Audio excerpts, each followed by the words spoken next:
Hai semuanya, di video ini kita akan belajar tentang satu, arti dari lingkungan alam.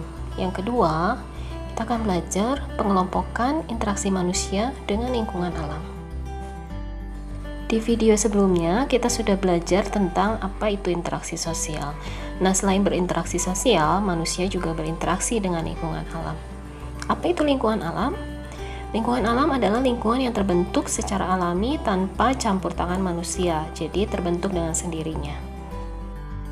Lingkungan alam itu terdiri dari komponen abiotik dan biotik.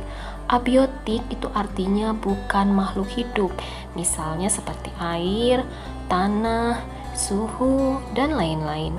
Sedangkan biotik adalah makhluk hidup, yaitu tumbuhan dan hewan. Di dalam lingkungan alam, komponen abiotik dengan komponen biotik itu akan saling mempengaruhi. Contohnya, kondisi tanah, suhu, dan curah hujan itu akan mempengaruhi jenis tanaman yang tumbuh di suatu daerah. Ini artinya, tanah, suhu, dan curah hujan sebagai komponen abiotik berpengaruh terhadap komponen biotik, yaitu jenis tanaman yang tumbuh. Contoh lainnya, daerah yang banyak tumbuhannya itu suhu udaranya lebih sejuk, betul kan?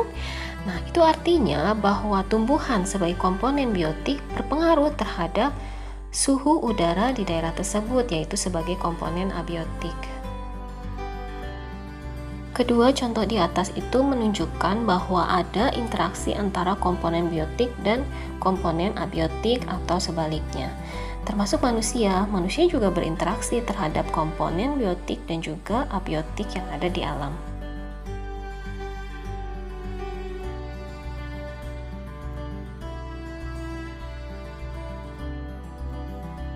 Interaksi manusia dengan lingkungan alam itu merupakan proses yang saling mempengaruhi.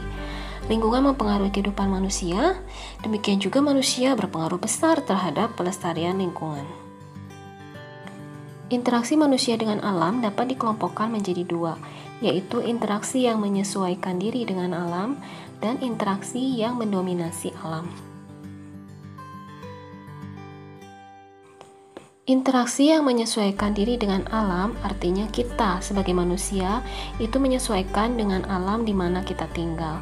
Misal, petani menanam saat musim hujan. Kita manusia berlayar melihat cuaca dulu.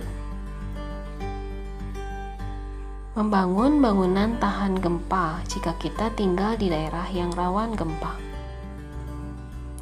Orang yang tinggal di dekat pantai banyak yang bekerja sebagai nelayan. Orang yang tinggal di pegunungan akan bercocok tanam karena tanah pegunungan yang subur. Interaksi manusia yang mendominasi alam itu artinya manusia mengubah alam agar dapat dimanfaatkan atau sesuai dengan kebutuhan kita. Misalnya, manusia membuat hujan buatan saat musim kemarau panjang. Manusia membuka hutan untuk dijadikan perkebunan.